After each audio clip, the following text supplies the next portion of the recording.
नमस्कार. मी पूजा प्रियदर्शन कुलकर्णी सुमनच्या प्रोग्रामसाठी आले RMP मध्ये. IASनी हा प्रोग्राम निवडला, आम्हाला त्यासाठी निवडलं आणि 3 दिवस आमच्या एवढ्या बिझी शेड्यूल मधून आम्हाला इथे यायला परवानगी दिली, त्याबद्दल त्यांचे आभार. RMPत आल्यानंतर आम्हाला खरंच खूप बरं वाटलं. सगळा स्ट्रेस एवढ्या वर्षांचा कुठल्या कुठे पळाला आणि मुख्य कुठेतरी असं वाटत होतं कशाला घरापासून लांब इतक्या नेताय. ते कळलं की निसर्गात आणल्यानंतरच ह्या ट्रेनिंगचा जास्त इफेक्ट होतो. हे इथल्या हिरवळीत राहिल्यानंतर समजलं. एक एक ट्रेनर बद्दल तर बोलायलाच नको. खूप छान ट्रेनर आहेत. एकही सेशन कंटाळवाणं झालंच नाही. म्हणजे आम्हाला मधुराताईंनी शिकवलं मनातलं कुत्रं कसं आवरा. कुत्र्याला पण शब्द राग, आणि खरंच हा कुत्रा असतो मनामध्ये. हा राग आपल्याला नाही सांभाळता येत आणि आपण तो बोलताही येत नाही या पोस्टला, त्यामुळे तो आतल्या आत दाबल्यानंतर किती घातक होऊ शकतो.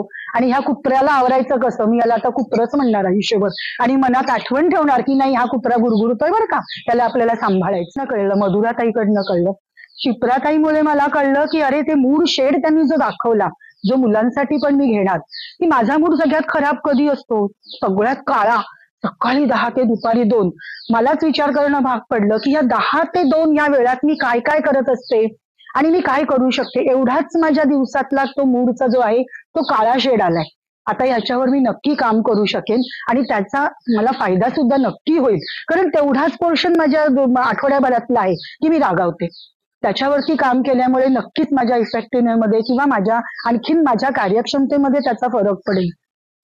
उस्तादों के उस्ताद म्हणून मी यांना नाव दिलंय. आपल्या त्या क्षिप्राताई प्रचंड मस्त आहेत आणि त्यांना कसं सांगतात माहितीये, एकदा स्वतः इतक्या हुशार आहेत, पण आमच्याशी बोलताना मी तुम्हाला नाही काही सांगत मुलींनो, पण हे असं होतं, असं होतंय का हो कधीतरी, बघा आपल्या आजूबाजूला असं होतं का. ऍक्च्युली ते आम्हीच करत असतो, पण त्या कधीही बोट दाखवून हे करत नाही की आपण हे असं करतो, आपण हे तसं करतो.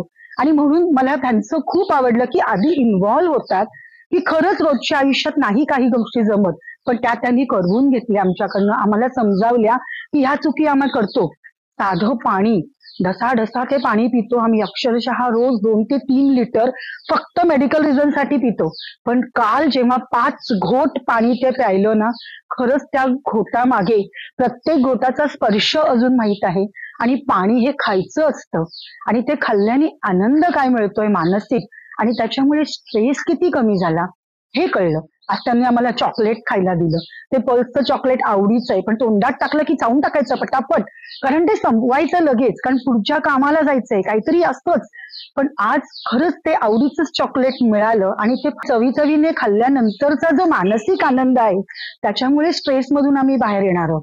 अशा लहान लहान अनेक गोष्टी त्यांनी सांगितल्यात, सगळ्या सांगता नाही येणार. खूप सुंदर.